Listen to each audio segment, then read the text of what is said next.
Hello dear students from Good Shepherd Higher Secondary School, myself DM Sharma. एक बार फिर से आप सभी का स्वागत है मेरे YouTube चैनल आदित्य एजुकेशन पर। I am back with the 10th video of linear regression, the third lesson of statistics subject standard 12th Gujarat board.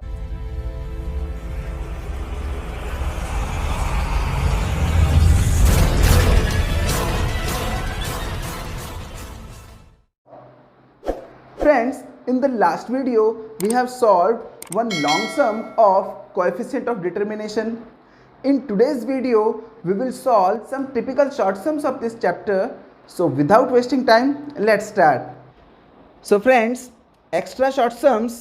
Number 1, if the regression line of y on x is cap of y is equal to 12 minus 1.5x and mean of x is 6, find the mean of y. So friends, you can see in this sum we are given the regression line cap of y and mean of x bar is given and we have to find mean of y, means x bar is given and we have to find the y bar. तो friends x बार और y बार regression का sum solve करते हुए कौन से formula में एक साथ आता है?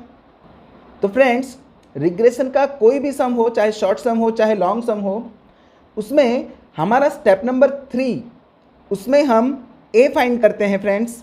और a का जो फॉर्मूला होता है वो होता है y बार माइनस बी एक्स बार। तो आप देख सकते हैं फ्रेंड्स, इस एक फॉर्मूला में x बार और y बार दोनों एक साथ यूज़ हो रहे हैं। अब अगर हमें a और b इन दोनों की वैल्यू मिल जाए तो हम a की प्लेस पर a की वैल्यू, b की प्लेस पर b की वैल्यू और x बार की वैल्यू रखकर y बार की वैल्यू इजीली फाइंड कर सकते हैं। फ्रेंड्स, हमें कैप ऑफ y यानी रिग्रेशन लाइन 12 माइनस 1.5x दी हुई है।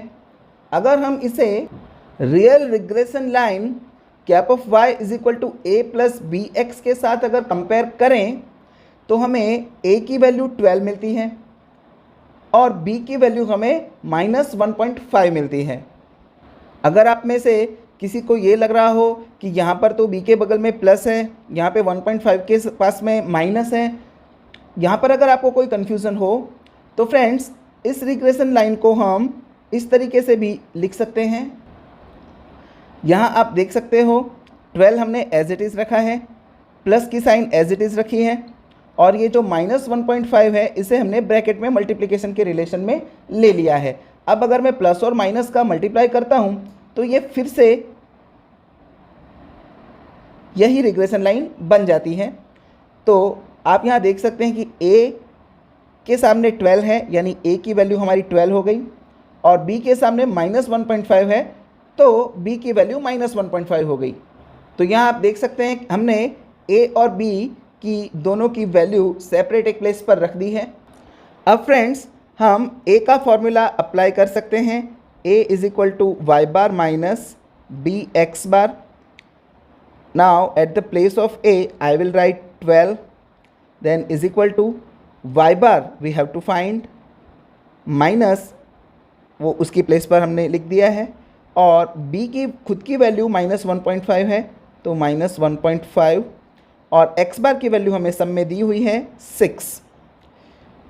इन द नेक्स्ट स्टेप 12 अपनी प्लेस पर रहेगा, y बार भी अपनी प्लेस पर रहेगा, माइनस इंटू माइनस वो प्लस हो जाएंगे and 1.5 multiplied by 6 will be 9। अब फ्रेंड्स यहाँ पर 9 वो प्लस की साइन में है, मुझे सिर्फ y बार की वैल्यू चाहिए तो y बार के साथ जो भी नंबर होगा उसे मैं इक्वल टू के उस तरफ सेंड करूँगा। तो यहाँ पर 9 प्लस में है, अगर ये इक्वल टू के लेफ्ट साइड आएगा तो माइनस का हो जाएगा। Now the value of y bar is 3। तो यहाँ हमें y बार की वैल्यू 3 मिल चुकी है। फ्रेंड्स, इसी सम को एक और तरीके से भी किया जा सकता है, तो उसके लिए मैं आपको एक नोट लिखवाता हूँ। पहले हम उस नोट को समझेंगे और उसके बाद दूसरी मेथड से इस सम को सॉल्व करेंगे। So the note is regression line always passes through a point x bar and y bar. Friends, ये नोट आपको एमसीक्यू में भी काम आ सकती है। एमसीक्यू में भी आपको ये क्वेश्चन पूछा जा सकता है कि अ regression line always passes through a point dash, उसमें आपको 4 अलग अलग ऑप्शंस मिल सकते हैं, तो आपको उसमें एक्स बार वाई बार फिल करना है। तो फ्रेंड्स, ये लाइन क्या कहना चाहती है कि रिग्रेशन लाइन वो हमेशा एक्स बार और वाई बार के पॉइंट से होकर गुजरती हैं। आपको मालूम होगा कि regression line cap of y में जब हम x की वैल्यू रखते हैं तो हमें y की वैल्यू मिलती है, और अगर हम y की वैल्यू रखेंगे तो हमें x की वैल्यू मिलेगी। तो इस पॉइंट के थ्रू हम ये कह सकते हैं कि अगर हम x की प्लेस पर x बार की वैल्यू रखेंगे तो हमें y बार की वैल्यू भी मिलेगी। यानी कि अगर रिग्रेशन लाइन में x की प्लेस पर x का मीन रखा जाए तो हमें y का मीन ही आंसर में मिलेगा। आप देख सकते हैं हमारे सम में जो रिग्रेशन लाइन है वो ये है, cap of y is equal to 12 minus 1.5x।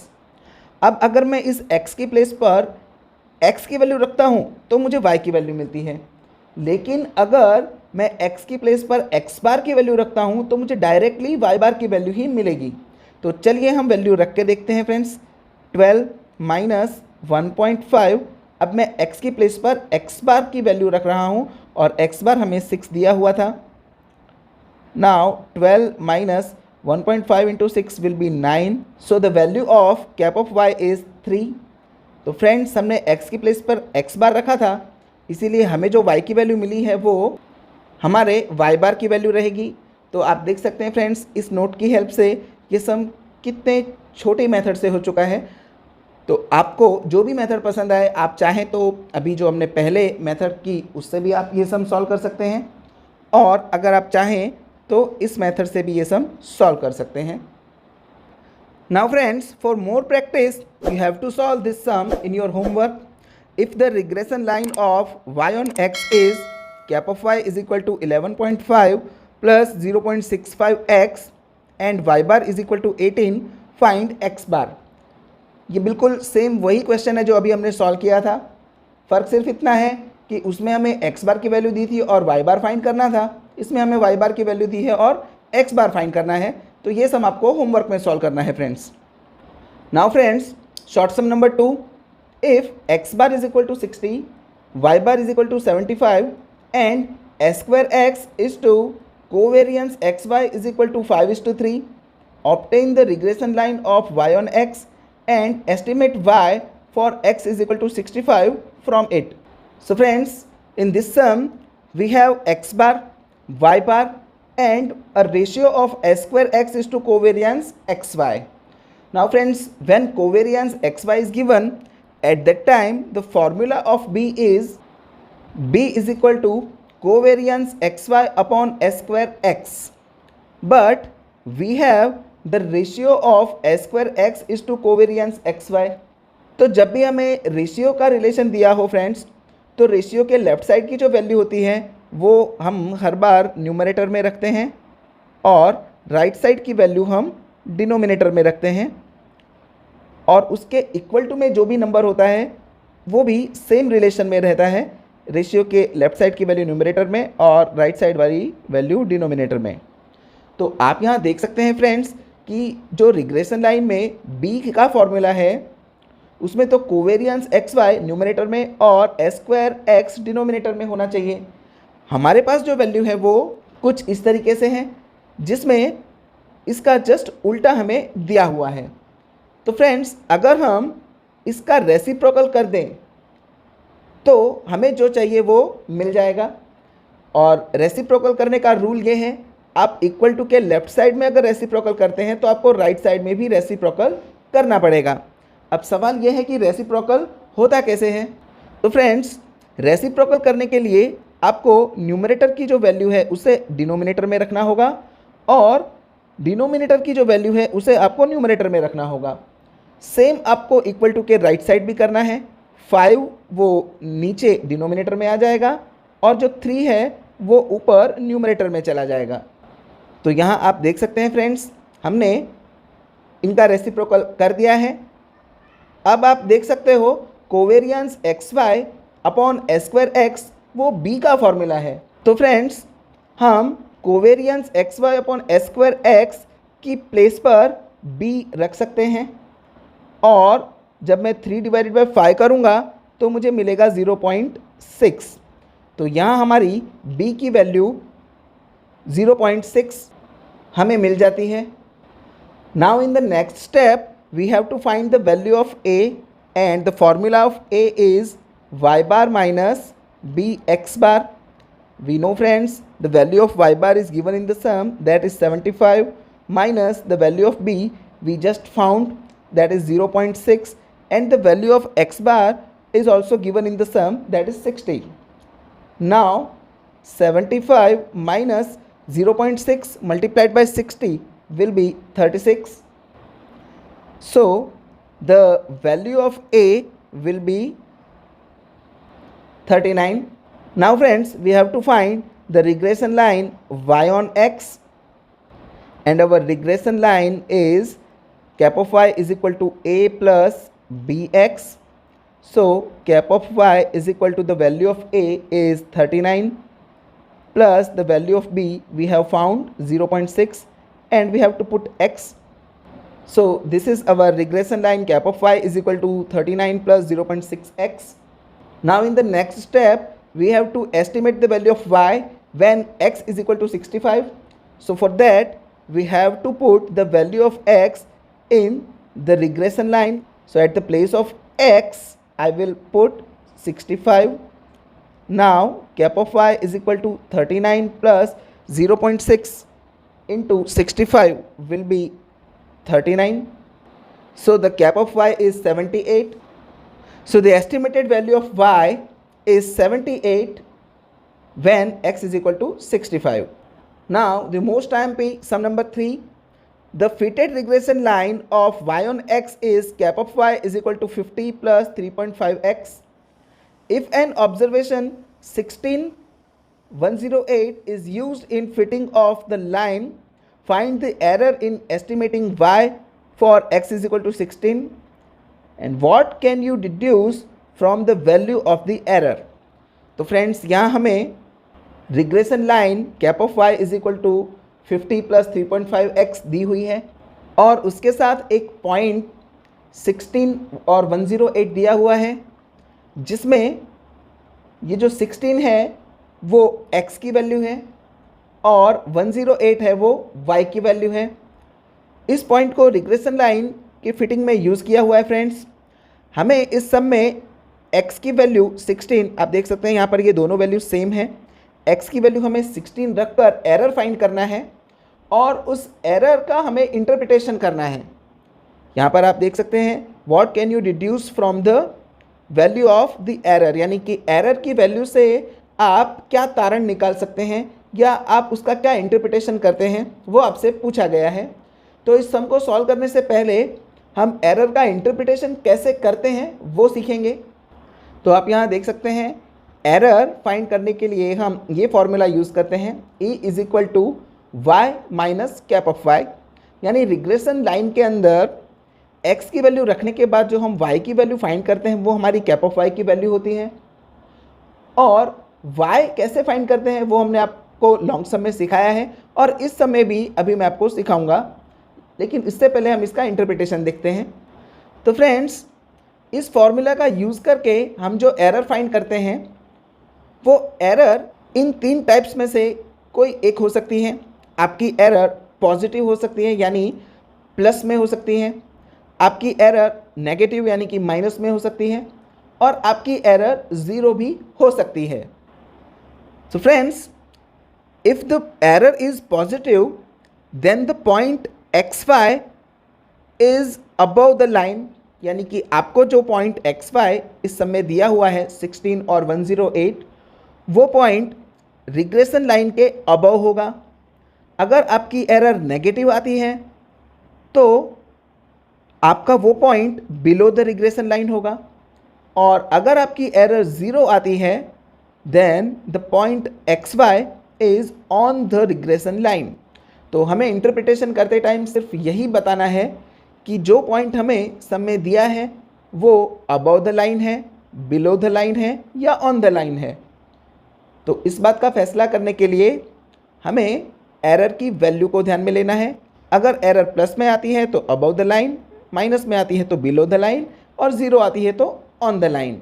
So again friends, जो पॉइंट हमें दिया हुआ है वो ये है 16 और 108, जिसमें x की वैल्यू 16 और y की वैल्यू 108 है। इस पॉइंट के बारे में हमें डिड्यूस करना है कि ये अबव द लाइन है, बिलो द लाइन है या ऑन द लाइन है। तो सबसे पहले हम एरर फाइंड करेंगे, और एरर का जो फॉर्मूला है फ्रेंड्स वो हम जानते हैं E is equal to Y minus cap of Y. तो सबसे पहले हमें कैप ऑफ वाई की वैल्यू फाइंड करनी होगी। So cap of Y is equal to 50 plus 3.5 x, ये हमें रिग्रेशन लाइन दी हुई है। इस रिग्रेशन लाइन में हमें x की वैल्यू 16 रखनी है। तो चलिए 50 प्लस 3.5 मल्टीप्लाई के रिलेशन में हम यहाँ रखेंगे 16। तो friends 50 plus 3.5 into 16 will be 56। So the value of cap of y will be 106। आप यहाँ देख सकते हैं कि कैप ऑफ वाई की वैल्यू हमने फाइंड कर ली है, वो है 106। नाउ एरर का जो फॉर्मूला फ्रेंड्स हमने यहाँ देखा, तो एरर के लिए y minus cap of y। तो फ्रेंड्स कैप ऑफ y की वैल्यू तो हमने फाइंड कर ली है 106। What about y? तो y के लिए मैंने आपको लॉन्ग सम में भी समझाया था कि आप x की जो वैल्यू रखकर कैप ऑफ y फाइंड करते हैं, x की उस वैल्यू के सामने y की जो वैल्यू दी गई है वो आपको यहाँ पर एज अ y यूज़ करनी है। तो आपने x की प्लेस पर जो वैल्यू रखी थी वो है 16। अब 16 के सामने y की कौन सी वैल्यू है वो आपको इस पॉइंट में से दिख जाएगी। आप देख सकते हैं ये दोनों वैल्यू सेम है। आपने x की प्लेस पर 16 रखा है, उसके सामने y की जो वैल्यू है वो है 108। तो हम यहाँ पर y की प्लेस पर रखेंगे 108। So our error will be 2। तो आप देख सकते हैं यहाँ पर जो आपकी एरर आई है वो +2 आई है। तो हम इसका इंटरप्रिटेशन कुछ इस तरीके से कर सकते हैं, since the value of error is +2, we can say that point 16108 lies above the fitted line cap of y is equal to 50 plus 3.5x। तो आपको ये फॉर्मेट याद कर लेना है इस स्टेटमेंट का। आपको जस्ट यहाँ पर अबव की जगह अगर ये नेगेटिव आती तो बिलो रख देना था, और अगर आपकी एरर 0 आती तो आपको ऑन द फिटेड लाइन रख देना था। तो सिर्फ ये एक ही वर्ड चेंज होगा और ये रिग्रेशन लाइन की जो एग्जैक्ट वैल्यू है वो चेंज होगी, या आपकी एरर की वैल्यू। तो ये 3 ही आपको चेंज करनी है, बाकी एज इट इज़ आपको ये स्टेटमेंट लर्न कर लेना है। So friends, for more practice you have to solve this sum in homework. If one observation 10, 30, आप देख सकते हैं यहाँ पर जो पॉइंट हमारा 16 और 108 था वो पॉइंट यहाँ पर 10 and 30 है, is used in the fitting of the line cap of y is equal to 22 plus 0.8x, find the error in estimating y for x is equal to 10। तो यहाँ पर आपको इंटरप्रिटेशन नहीं बोला है, लेकिन फिर भी आपको इंटरप्रिटेशन का ये स्टेटमेंट आपको इस सब में भी लिख देना है। आपका आंसर इसमें 0 आएगा। आप इस सम को सॉल्व करिए। अगर आपको कोई डिफ़िकल्टी होती है तो आप कमेंट सेक्शन में मेंशन करिएगा, हम नेक्स्ट वीडियो में इसका सॉल्यूशन आपको दे देंगे। Friends, in the last video we have solved some typical short sums. Today also we will solve some more typical short sums. So without wasting time, let's start. So friends, we stop here today. I hope you all have understood all the methods of the sums. If you have any doubt, you can ask me in the comment section. अगर आपको video पसंद आया है तो please उसे like करें, अपने friends में शेयर करें और अपना वैल्यूएबल कमेंट हमें दें, ताकि हमें ऐसे ही मोटिवेशन मिलता रहे। बहुत जल्द मुलाकात होगी आपसे अगले वीडियो में। तब तक के लिए पढ़ाई करें, सुरक्षित रहें। Good bye. So friends, we stop here today. From my side, this chapter is completed. I have included all the most important theory points, all the most important short sums and long sums. Still, if you have any doubt in the exercise or in any other reference books, then please ask me in the comment section. I will make another video for you. I hope in today's video you have understood all the methods. अगर आपको video पसंद आया है तो please उसे like करें, अपने friends में शेयर करें और अपना वैल्यूएबल कमेंट्स हमें दें ताकि हमें ऐसे ही मोटिवेशन मिलता रहे. Very soon we will meet with the 4th lesson of statistics subject time series. Till then, keep study and stay at home. Goodbye.